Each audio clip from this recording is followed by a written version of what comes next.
Depuis quelques jours maintenant, on connaît les 8 équipes qualifiées à la prochaine Coupe d'Afrique des Nations U23, moins de 23 ans, 2023, qui aura lieu au Maroc en octobre-novembre prochain. Et quel est l'intérêt de cette compétition? Est-ce qu'elle vaut la peine d'être regardée? Est-ce qu'elle vaut la peine qu'on soutienne nos équipes nationales? Oui, totalement. Pour ceux qui ne le savent pas, la Coupe d'Afrique des Nations U23, la CAN U23, intervient toujours un an, pas forcément en termes de mois, pas 12 mois, mais si par exemple les Jeux Olympiques sont en 2012, la CAN U23 intervient en 2011. Si les Jeux Olympiques 2024 de Paris sont en 2024, alors en 2023, on aura le droit à la CAN U23. Et quel est le lien entre la CAN U23 et les Jeux Olympiques?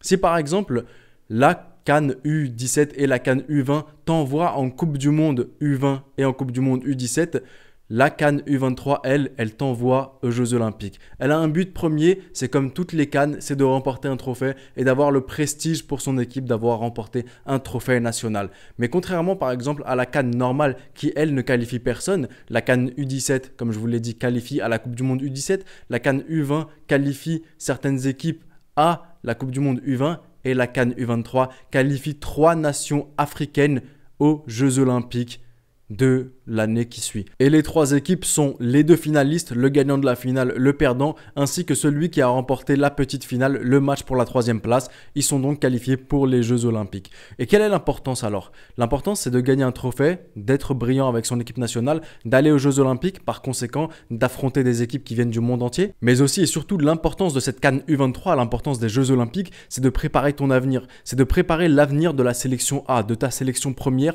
pour les prochaines compétitions. Dans les quelques mois à venir, dans les quelques années à venir, maximum 3 ans, ces mecs-là, ces U23-là, doivent être titulaires, doivent avoir acquis l'expérience nécessaire pour jouer la Coupe d'Afrique des Nations, pour jouer des qualifications à la Coupe du Monde et éventuellement jouer la Coupe du Monde. Donc l'importance de la CAN U23, c'est bien sûr de remporter la compétition, d'avoir un titre, c'est aussi d'aller aux Jeux Olympiques, de représenter son pays devant le monde entier, mais surtout, c'est d'envoyer les meilleurs éléments possibles, voire tout le 11 de départ pour préparer de la meilleure des façons ton équipe première pour les échéances qui arrivent. Et donc pour en revenir au sujet principal de cette vidéo, qui sont les 8 heureux? Qui sont les 8 nations qualifiées parmi lesquelles 3 iront aux Jeux Olympiques de Paris 2024? C'est ce que l'on va voir maintenant. On avait tout d'abord lors d'une double confrontation Niger-Soudan, un match nul à l'aller, puis une qualification du Niger sur le score de 2-1 face au Soudan. On avait le Nigeria contre la Guinée.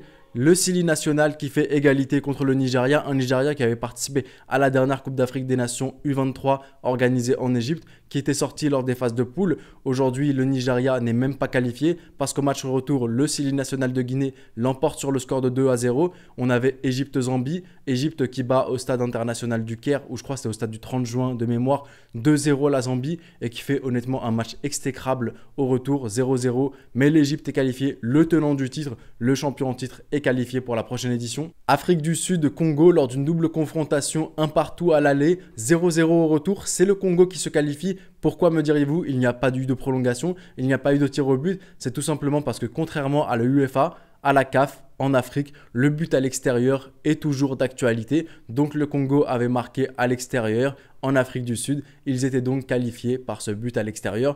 On avait ensuite un match extrêmement surprenant, Algérie-Ghana. Un partout, but dans les dernières minutes de la part du Ghana à l'aller qui marquait son but à l'extérieur en Algérie. Un but qui était depuis le milieu de terrain, une grosse boulette de la part du gardien. Et ensuite 1-0 au retour, le Ghana qui l'emporte et le Ghana qui se qualifie. On avait le match le plus incroyable pour moi, c'était Sénégal-Mali. 3-1 pour le Sénégal au match aller à domicile. Et ensuite une remontée incompréhensible, 3-0 pour le Mali qui se qualifie. D'ailleurs, j'avais parlé dans mon débrief du Sénégal contre le Mozambique qu'Aliou Cissé avait très mal géré cela parce qu'il a pris quelques éléments des U23 qui n'ont pas pu jouer ces matchs de qualification là, des éléments qui peut-être auraient pu changer le cours, changer le scénario, permettre au Sénégal de se qualifier. Le Sénégal qui ne fera donc pas un pactole, qui ne fera donc pas CAN, Tchan, U20, U23. Tant mieux, je voulais pas qu'ils soient les premiers dans l'histoire à le faire. Si quelqu'un devait le faire, j'aimerais que ce soit mon pays. Certains me diront que je suis un jaloux.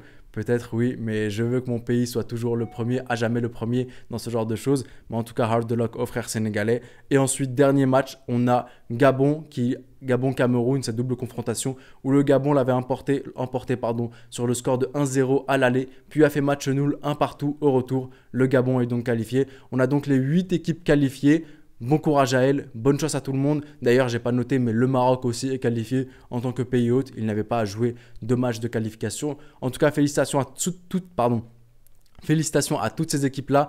Elles méritaient d'être qualifiées. Dites-moi vous maintenant vos pronostics. Qui seront les 3 qui iront aux Jeux Olympiques parmi les 8 équipes qualifiées et qui remportera cette Coupe d'Afrique des Nations U23 qui aura lieu en octobre-novembre prochain au Maroc.